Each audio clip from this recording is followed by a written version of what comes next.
शादी एक ऐसा पवित्र बंधन जहाँ दो दिल नहीं बल्कि दो परिवार जुड़ते हैं, जहाँ खुशियों की शुरुआत होती है, सपनों को पंख मिलते हैं। लेकिन रायबरेली के बछराओं में जो हुआ उसने इस पवित्र रिश्ते को शर्मसार कर दिया। तस्वीरें देवी खेड़ा मजरे राघवपुर गांव की हैं, जहां एक बेटी ने 16 श्रृंगार कर अपने जीवन के सबसे खास पल के लिए कदम बढ़ाया था।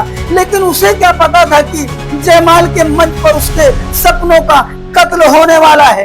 मोहनलाल की बेटी प्रीति गौतम, जिसके हाथों में मेहंदी सजी थी, आंखों में सपने थे, घर में खुशियों का माहौल था। बारात आई, स्वागत हुआ, बैंड बाजे की धुन पर बाराती झूमे और फिर जो वो पलाया जिसका हर किसी को इंतजार था। जयमाल, दूल्हा सूरज गौतम स्टेज पर बैठा। दुल्हन प्रीति जैसे ही मंच पर पहुंची तभी अचानक माहौल बदल गया। खुशियों के बीच एक ऐसी मांग उठी जिसने सबको सन्न कर दिया। दूल्हे ने दहेज में मोटरसाइकिल और अंगूठी की मांग रख दी। अब जरा सोचिए, क्या एक बेटी की खुशियों की कीमत एक बाइक और अंगूठी से लगाई जा सकती है? क्या यही है वो समाज जहाँ बेटियों को लक्ष्मी का रूप माना जाता है? कन्या पक्ष ने हालात को संभालने की कोशिश की, पिता ने समय मांगा, लेकिन दहेज के लालच में अंधा दूल्हा मानने को तैयार नहीं हुआ। और फिर जो हुआ उसने इंसानियत को शर्मसार कर दिया। दुल्हन के भाई धीरज पर तलवार से हमला।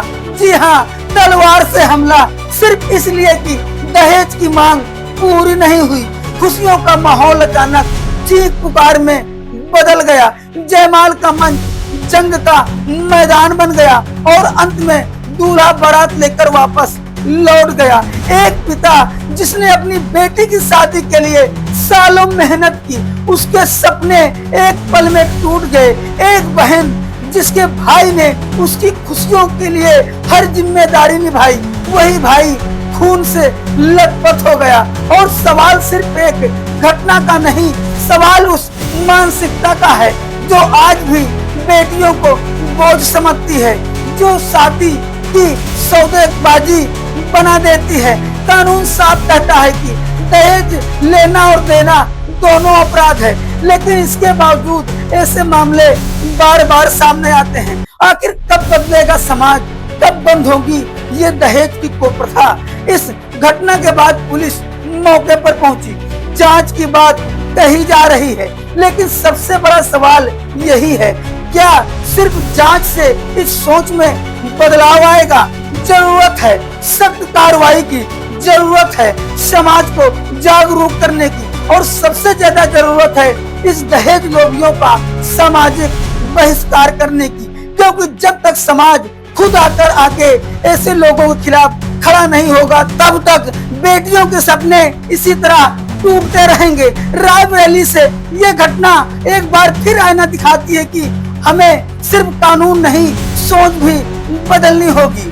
क्या नाम है? धीरज कुमार। धीरज कुमार। कहाँ के रहने वाले? देवी खेड़ा। क्या हुआ है?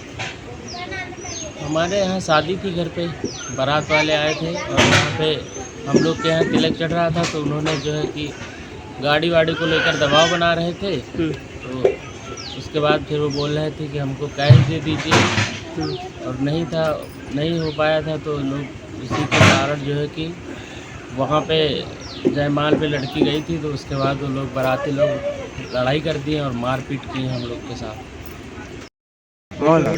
क्या हुआ है आज? क्या आपके यहाँ शादी थी? हमारे यहाँ शादी में हम नाश्ता पानी उनको पहुँचा किया है। वहाँ गए, मैंने सब कुछ किया। वहाँ वो गाड़ी की मांग कर रहे थे।